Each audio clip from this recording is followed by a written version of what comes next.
The United States has abruptly ended all trade negotiations with Canada, citing a controversial television advertisement as the cause. President Donald Trump called the ad egregious behavior aimed at influencing U.S. court decisions on tariffs. The controversy began when a Canadian ad featuring former President Ronald Reagan criticized tariffs on foreign goods, linking them to job losses and trade wars. Ontario Premier Doug Ford confirmed that the ad had caught President Trump's attention. Trump alleged the ad was fraudulent, costing $75,000, and intended to interfere with decisions by the U.S. Supreme Court. President Trump announced via social media that all trade negotiations with Canada are hereby terminated due to this interference.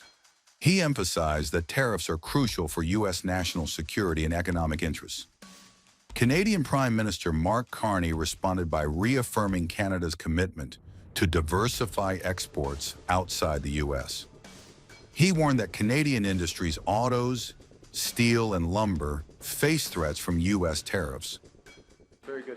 We'll see. We're ongoing discussions with the Americans, and I wouldn't overplay it. I'm looking forward to see the president at APEC in Korea, but we're going to be seeing lots of other countries, and one of our core elements of our strategy is diversifying trade.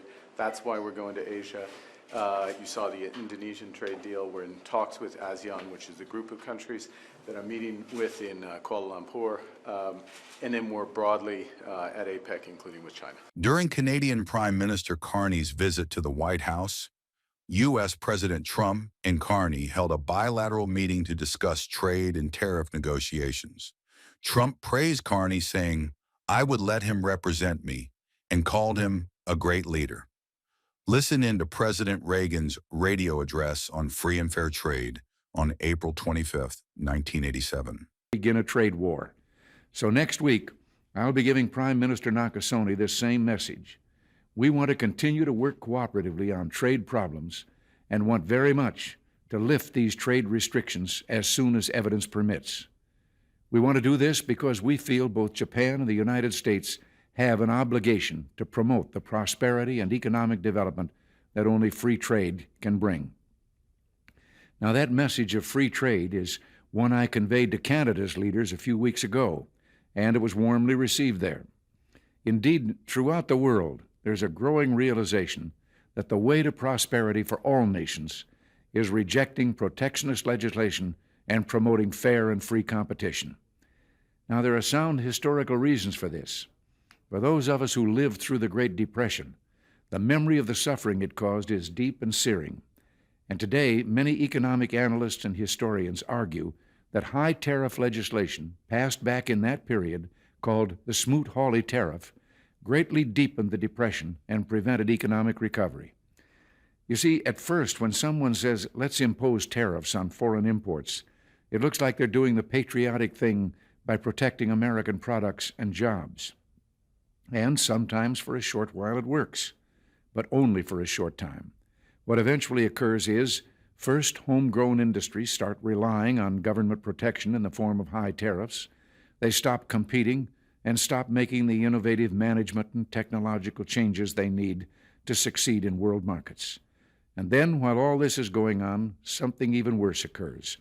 High tariffs inevitably lead to retaliation by foreign countries and the triggering of fierce trade wars. The result is more and more tariffs, higher and higher trade barriers, and less competition. So soon, because of the prices made artificially high by tariffs that subsidize inefficiency and poor management, people stop buying. Then the worst happens. Markets shrink and collapse, businesses and industries shut down, and millions of people lose their jobs. The memory of all this occurring back in the 30s made me determined when I came to Washington to spare the American people the protectionist legislation that destroys prosperity. Now, it hasn't always been easy. There are those in the Congress, just as there were back in the 30s, who want to go for the quick political advantage, who risk America's prosperity for the sake of a short-term appeal to some special interest group, who forget that more than 5 million American jobs are directly tied to the foreign export business, and additional millions are tied to imports. Well, I've never forgotten those jobs, and on trade issues, by and large, we've done well. In certain select cases, like the Japanese semiconductors, we've taken steps to stop unfair practices against American products, but we've still maintained our basic long-term commitment to free trade and economic growth.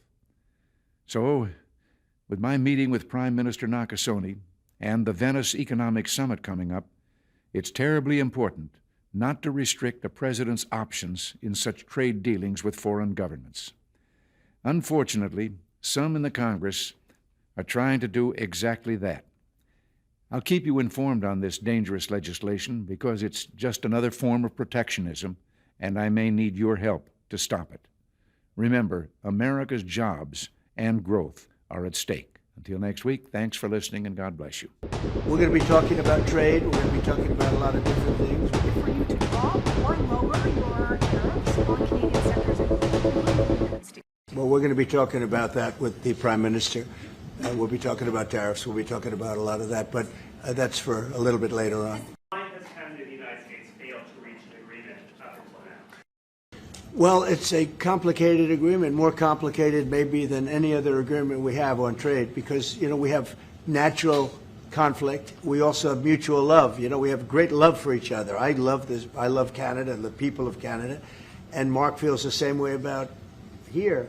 The problem we have is that they want a car company and I want a car company, meaning the U.S. wants a car company, and they want steel and we want steel. And, so in other countries, they're very far away, and there's no problem. You can compete and you can do.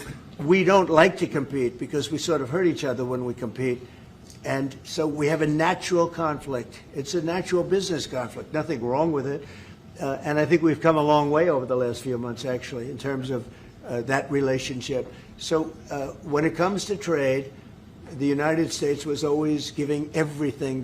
They gave everything to Canada. They would let car companies leave here and go to Canada, but that hurts the United States. And other presidents didn't see that. They weren't business oriented. They might have been good politicians in some cases, not in all cases. They were bad at both.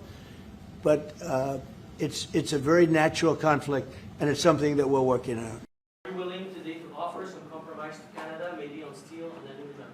We've made compromise, and we've made some compromise even on steel. But we have the same basic authority and the same basic. This could be also a little bit of a conflict with other countries all over the world on steel, because we want to make our own steel. We don't want to bring steel in for the most part, but we will bring it in, and we do bring it in. We continue to bring it in from Canada, but there is a tariff to pay.